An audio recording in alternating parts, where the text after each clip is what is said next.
বলিউডের নবাবখ্যাত অভিনেতা সাইফ আলী খানকে নিজ বাড়িতেই ছুরিকাঘাতের ঘটনায় রীতিমতো তোলপাড় শুরু হয় বিনোদন দুনিয়ায়। অজ্ঞাত দুর্বৃত্তকারী ভারতের অভিজাত এলাকায় বান্দ্রায় প্রবেশ করে এই ঘটনাটি ঘটায়।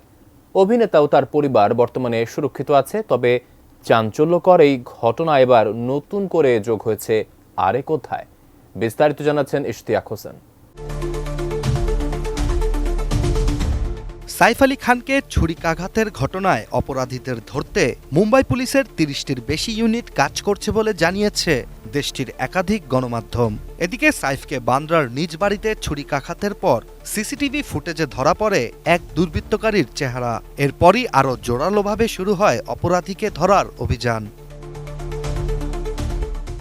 মুম্বাই পুলিশের অভিযানকালে সাইফ আলী খানের বাসার ৩৫ কিলোমিটার দূর থেকে ছুরিকাঘাতের ঘটনার সাথে যুক্ত থাকার সন্দেহে এক ব্যক্তিকে আটক করা হয়েছে। স্থানীয় গণমাধ্যমের তথ্যমতে আটককৃত ব্যক্তিকে বাংলাদেশি নাগরিক হিসেবে চিহ্নিত করেছে মুম্বাই পুলিশ। এছাড়া এই ব্যক্তিকে ঘটনার মূল আসামি হিসেবেও সন্দেহ করছে স্থানীয় পুলিশ। তবে সাইফ আলী খানের ছুরিকাঘাতের ঘটনায় আটককৃত সন্দেহভাজন প্রধান আসামি হিসেবে এই ব্যক্তিকে বাংলাদেশি নাগরিক দাবি করার বিষয়ে ভারতীয় মিডিয়া ও মুম্বাই পুলিশের দাবিটি নিয়ে তৈরি হয়েছে দ্বিধা। কেননা একটি ঘটনাকে নিয়েই ভারতীয় বিভিন্ন মিডিয়াগুলো দিচ্ছে ভিন্ন ভিন্ন তথ্য। সঠিক প্যাড আর সঠিক তথ্য দিয়ে কেশু সামলে নিব এক হয়ে। Monalisa sanitary napkin. ভারতীয় গণমাধ্যম হিন্দুস্তান টাইমসের প্রতিবেদনে বলা হয়, আটককৃত ব্যক্তির নাম মোহাম্মদ সাজ্জাদ। তবে সাইফকে ছুরিকাঘাতের পর গ্রেপ্তার হওয়ার ভয়ে আটককৃত ওই ব্যক্তি নিজেকে বিজয় দাস হিসেবে পরিচয় দেন। এছাড়া প্রতিবেদনটিতে মুম্বাই পুলিশের বক্তব্য অনুযায়ী লেখা হয়, আটক করার সময় ওই ব্যক্তির কাছে পাওয়া মালসামান যাচাই করেই তাকে বাংলাদেশি নাগরিক হিসেবে শনাক্ত করা হয়েছে।